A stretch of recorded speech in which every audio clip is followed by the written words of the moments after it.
Assalamualaikum warahmatullahi wabarakatuh. Kali ini saya akan membantu kawan-kawan menyelesaikan persoalan tentang cara mempergunakan aplikasi Gampong atau Syskedes v2.0.r2.0.2 rilis terbaru 2020.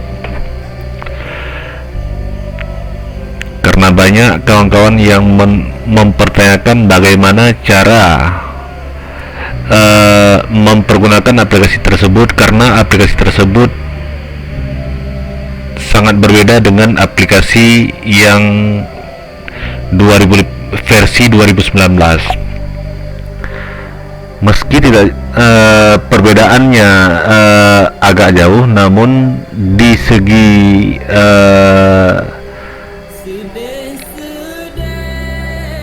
cara kerjanya aplikasi tersebut hampir mirip.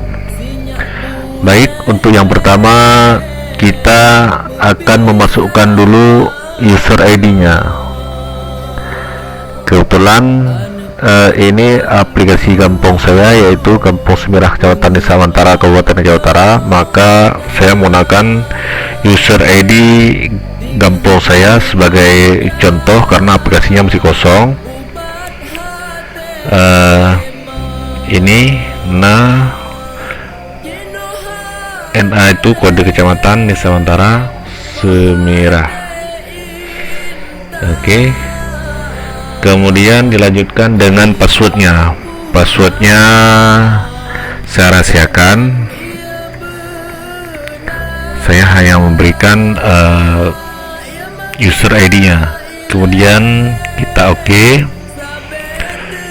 Kemudian untuk yang pertama sekali kita masuk ke koneksi data. Oke, ini sudah tampil. Kemudian kita cari lokasi datanya dari mana. Nah, ini APBDes-nya. Kemudian kebetulan ini APBDes-nya sudah tertera. Kemudian kita klik OK. Kemudian kita open. Kemudian kita klik tes. Ini masih sama dengan aplikasi. Oke, ini koneksinya berhasil.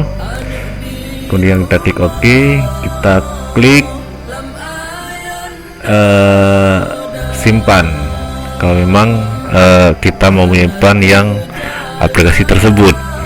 Kebetulan saya sudah menyimpannya, saya tidak lagi mau klik simpan karena nanti akan kembali kepada semula. Kemudian kita keluar. Kemudian dilanjutkan dengan parameter. Parameternya kita memasukkan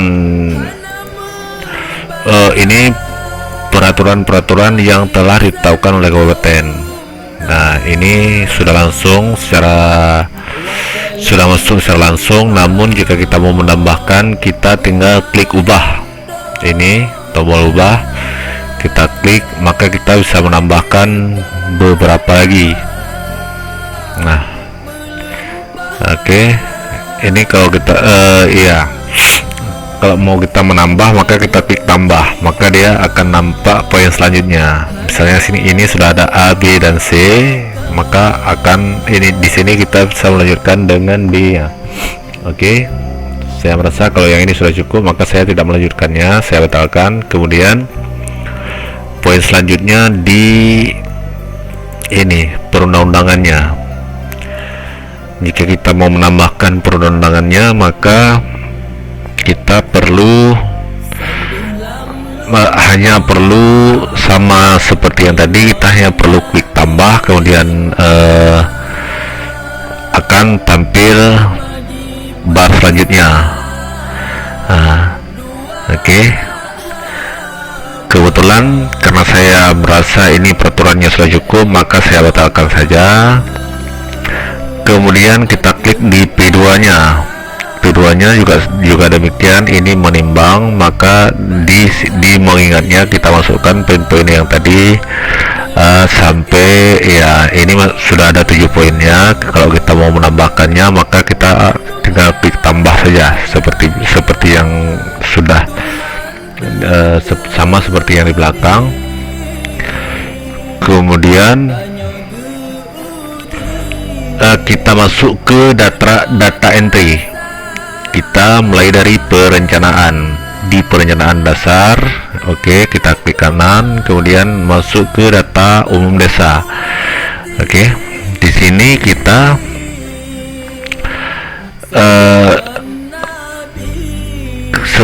ini karena sudah saya masukkan semua, maka tinggal klik ubahnya aja.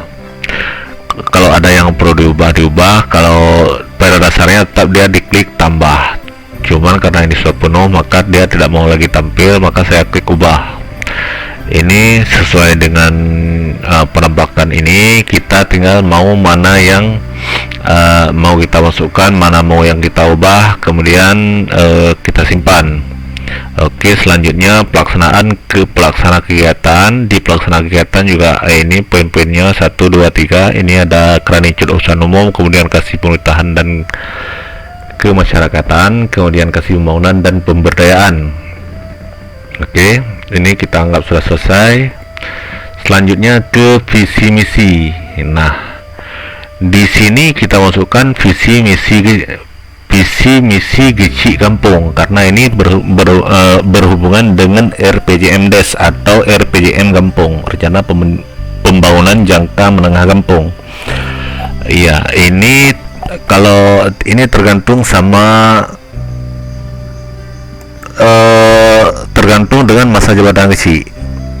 Kebetulan Geci di kampung saya mulai 2019 sampai dengan 2025, maka di visi misi ini kita tampilkan di 2019-2025. Kemudian kita tinggal menulis visi misinya. Setelah selesai visi misi, kita ini misinya mewujudkan masyarakat kampung yang sejahtera, berkeadilan, kemerataan dan agamis. Ini kebetulan ini visi misi kampung kami. Kemudian dilanjutkan dengan misi. Nah, ini ada poinnya 1, 2, 3 sampai 9. Nah, kemudian tujuan. Ini tujuan tinggal kita masukkan. Oke, kita tambahkan kode tujuan. Masuk kodenya 01, kemudian ini tinggal kita tulis bla bla bla bla bla dan seterusnya sampai selesai. Kemudian kita simpan. Saya tidak menyimpannya karena di aplikasi yang sudah saya ajukan sudah selesai.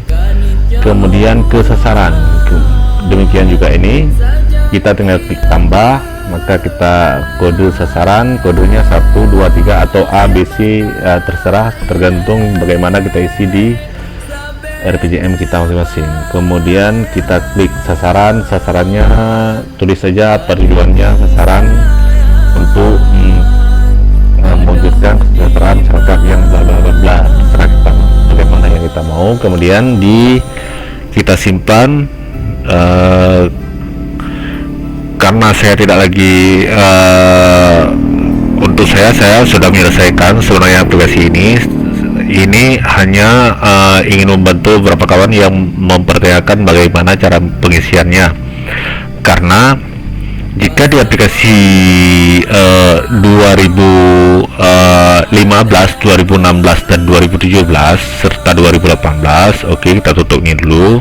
Saya mau kemudian dia tidak berpengaruh antara data di perencanaan, data umum desa dan lainnya, tidak begitu terpengaruh dengan tampilan selanjutnya. Artinya kita langsung bisa masuk di penganggaran, di isian data anggaran, tanpa harus melalui pengisian RPJMDes dulu. Kemudian ini poin-poin RPJM, poin bidang pembangunan, kemudian kita klik tambah, ya, ada bidang ini pemerintahan. Oh ya, ini pemerintahan sudah kita klik tambah, klik bidang pembangunan desa, kita klik pilih, kemudian kita klik simpan, kemudian ada bidangnya di dalam, kita klik tambah.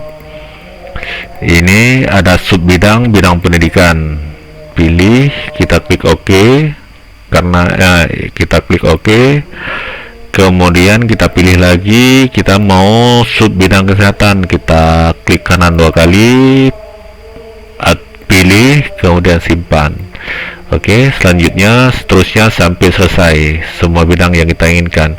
Kemudian kita lanjutkan dengan memasukkan bidang pembinaan kemasyarakatan. Oke, kita klik simpan. Kemudian ini juga berlanjut sampai ke ini kita klik tambah. Oke, ini bidang kebudayaan dan keagamaan kita pilih, kita klik simpan, kemudian kita lanjutkan ke kegiatan apa. Kita klik tambah kode kegiatan, misalnya pembinaan atau santunan atau bantuan untuk anak yatim piatu. Kita klik pilih, sasaran restra, pilih lokasi. Oke, kemudian keluaran, sasaran manfaat, dan seterusnya kita simpan. Oke, saya tidak menyimpannya, saya klik aja batal, kemudian dilanjutkan dengan data indikatif dan seterusnya. Ini sekilas tentang cara memasukkan RPJMD. Kemudian kita lanjutkan ke isian data anggaran. Pilih isian di data anggaran, kita harus membutuhkan dulu ini di bidang kegiatan, klik kanan, kemudian masuk ke bidang pemerintahan, ada bidang pelaksanaan pembangunan, pembinaan kemasyarakatan, bidang pemberdayaan masyarakat, dan bidang penanggulangan bencana dan darurat. Nah, oke, selanjutnya kita masuk ke bidang penyelenggaraan pemerintahan kampung. Ini di bidang penyelenggaraan pemerintahan kampung ada bidang penyelenggaraan belanja, tunjangan, dan operasional pemerintahan desa, kemudian penyediaan sarana prasarana pemerintahan kampung. Oke, dan seterusnya kita klik, kemudian dimasuk dia ke ini, ke kegiatan penyediaan penghasilan tetap dan perangkat. Ini asal-asalan saya masukkan, kemudian kita klik kanan lagi 2 kali, masuk ke outputnya, paket kegiatan dia secara jelas penghasilan tetap, penyediaan penghasilan tetap ini. Oke, karena ini sudah saya isi, kemudian kita kembali.